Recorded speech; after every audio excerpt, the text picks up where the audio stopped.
Students, स्वागत है आपका एक बार फिर से मेरे इस यूट्यूब चैनल के ऊपर। तो बेटा आज की जो वीडियो है वो चैप्टर 4 के MCQ की वीडियो है क्लास 12 की। तो आइए वीडियो शुरू करते हैं हम। तो सबसे पहला बेटा इसमें क्वेश्चन है कि tesla is a unit of. तो टेस्ला किसका यूनिट है? Option A electric field, electric flux, option C magnetic induction या फिर मैग्नेटिक मूवमेंट। तो जल्दी बेटा ज़रा ट्राई करो आंसर देने की। क्या आंसर होगा? करेक्ट आंसर क्या होगा? टेस्ला किसका यूनिट होता है बेटा? तो आई होप आप लोगों ने बेटा आंसर दे दिया होगा। इसका आंसर है, करेक्ट आंसर है बेटा option number C, magnetic induction. ठीक है बेटा। तो नेक्स्ट क्वेश्चन के ऊपर चलते हैं कि two long parallel conductors carrying current in the same direction. कह रहा है कि दो पैरेलल कंडक्टर है, उनमें करंट जा रहा है सेम डायरेक्शन में, देन वो एक दूसरे से अट्रैक्ट होंगी, रिपेल टू ईच अदर होंगी, या neither attract nor repel each other, या फिर इनमें से कुछ भी नहीं होगा। तो बताओ जरा बेटा क्या आंसर आएगा इसका। अगर दो पैरेलल वायर्स हैं तो उनके बीच अगर करंट सेम डायरेक्शन में जा रहा है तो उनमें अट्रैक्शन होगी, रिपल्शन होगी, या फिर दोनों में से कोई भी नहीं होगा या कुछ भी नहीं होगा। आई होप आप लोगों ने बेटा आंसर दे दिया होगा। Option number A is correct answer, attract करेंगे एक दूसरे को। ठीक है। नेक्स्ट क्वेश्चन के ऊपर चलते हैं बेटा। Galvanometer can be change into ammeter by providing. तो गैल्वेनोमीटर को एमीटर में किस तरीके से चेंज किया जाता है? लो रेजिस्टेंस इन सीरीज लगा करके, लो रेजिस्टेंस इन पैरेलल लगा करके, हाई रेजिस्टेंस इन सीरीज लगा करके, या फिर हाई रेजिस्टेंस इन पैरेलल लगा करके। तो क्या आंसर आएगा बेटा थर्ड का? तो मैं होप आप लोगों ने इसका भी आंसर दे दिया होगा। बेटा आंसर आ जाएगा इसका option number B is correct answer, low resistance in parallel. तो ये नेक्स्ट क्वेश्चन देखते हैं हमारा क्या है कि resistance of an ideal ammeter is. एक आइडियल एमीटर का रेजिस्टेंस कितना होता है? इनफाइनाइट होता है। ऑप्शन बी 0 होता है, ऑप्शन सी 1 ओम होगा, ऑप्शन डी 10 ओम होगा। कितना आंसर होगा? एक आइडियल एमीटर के लिए रेजिस्टेंस क्या होता है? तो बेटा इसका आंसर करेक्ट हो जाएगा बेटा ऑप्शन नंबर बी 0। तो एक आइडियल एमीटर के लिए जो रेजिस्टेंस होता है बेटा वो 0 होता है। ठीक है। तो नेक्स्ट क्वेश्चन के ऊपर आते हैं बेटा। हमारा नेक्स्ट क्वेश्चन है galvanometer can be change into voltmeter by providing. देखो इससे पहले हमने जो क्वेश्चन किया था वो किया था हमने क्वेश्चन एमीटर में कैसे चेंज किया जाएगा।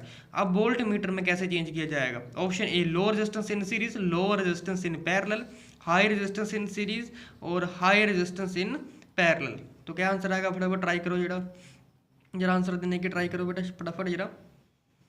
आई होप आप लोगों ने आंसर दे दिया होगा। Option number C is right answer, high resistance in series. तो नेक्स्ट क्वेश्चन है बेटा हमारा magnetic field at the centre of current carrying circular coil जिसका रेडियस बेटा आर है, और वैल्यू कितनी होगी मैग्नेटिक फील्ड की? तो सीधे ही बेटा फॉर्मूले पूछ लिया आप लोगों से, तो आप लोगों को पता ही होगा, आर्टिकल में कर लिया है जो क्वेश्चन। तो क्वेश्चन नंबर 6 का राइट आंसर क्या हो जाएगा बेटा? Option number B, mu not I upon 2r is the correct answer.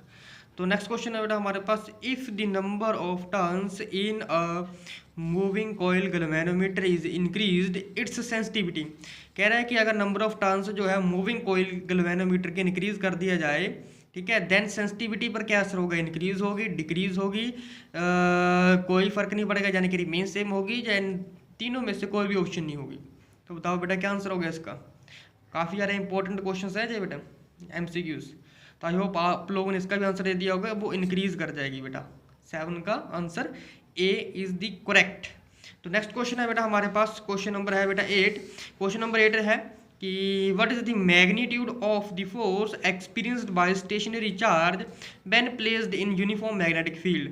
तो बेटा एक स्टेशनरी चार्ज है, स्टेशनरी का मीनिंग मैं आप लोगों को बता दूं, स्टेशनरी का मतलब होता है रेस्ट पे। ठीक है।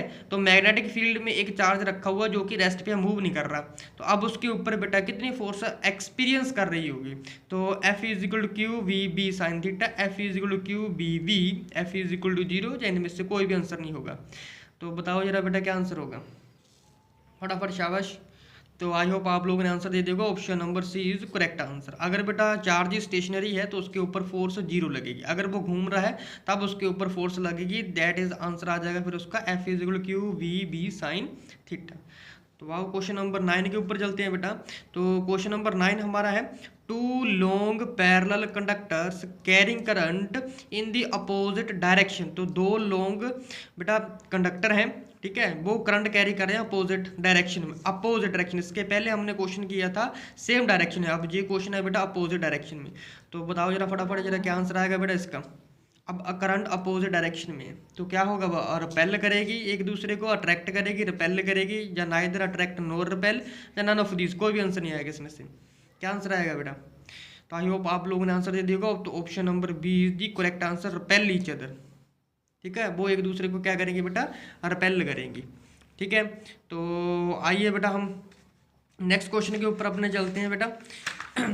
तो नेक्स्ट क्वेश्चन है बेटा जो हमारा वो है question number 10, SI unit of magnetic movement. तो एसआई यूनिट क्या होगा बेटा मैग्नेटिक मूवमेंट का? याउल टेस्ला इनवर्स स्क्वायर, या tesla joule inverse, m ampere metre square, ampere inverse metre square. तो टेस्ला का एसआई यूनिट क्या होता है बट मैग्नेटिक मूवमेंट का क्या एसआई यूनिट होगा? तो आई होप आप लोगों ने इसका भी आंसर दे दिया। तो ऑप्शन नंबर बेटा C is the correct answer, ampere metres का आंसर आ जाएगा। तो 1 tesla is equal to 1 tesla की वैल्यू क्या होती है बेटा? 10 की पावर 7 गोज, 10 की पावर -4 गोज होगी, और 10 की पावर 4 गोज होगी, और 10 की पावर -8 गोज होगी। क्या आंसर होगा बेटा? 1 टेस्ला की वैल्यू क्या होगी? तो इसका राइट आंसर हो जाएगा बेटा ऑप्शन नंबर सी, 10 की पावर 4 गोज।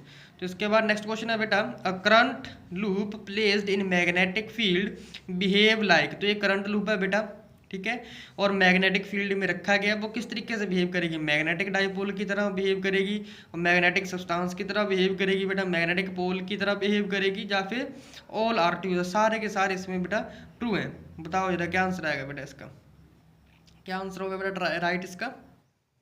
तो आई होप आप लोगों ने इसका भी आंसर सोच लिया क्या आएगा। तो option number A is the correct answer, magnetic dipole की तरह वो लूप एक्ट करेगी जब मैग्नेटिक फील्ड में रखा जाएगा। तो नेक्स्ट क्वेश्चन है बेटा, the dipole movement at a current loop is independent. तो जो डाइपोल मूवमेंट होता है जिसका जो करंट जाएगा लूप में से, है ना, तो वो इंडिपेंडेंट किसके ऊपर रहेगा? करंट इन लूप के ऊपर, नंबर ऑफ टर्न्स के ऊपर, एरिया ऑफ लूप के ऊपर, magnetic field in which it situated. तो क्या आंसर हो जाएगा बेटा? आई होप आप लोगों ने आंसर दे दिया। तो option number D is the correct answer, magnetic field in which it situated, उसके ऊपर क्या होगा? इंडिपेंडेंट होगा। नेक्स्ट क्वेश्चन है बेटा, in SI unit of magnetic permeability has the unit क्या होगा बेटा? कह रहा है कि मैग्नेटिक परमिएबिलिटी का यूनिट क्या होगा?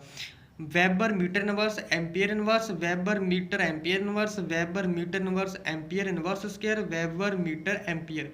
तो राइट ऑप्शन क्या होगी बेटा इसकी? तो आई होप आप लोगों ने आंसर दे दिया होगा। Option number A is the correct answer, weber metre inverse और एम्पियर इनवर्स।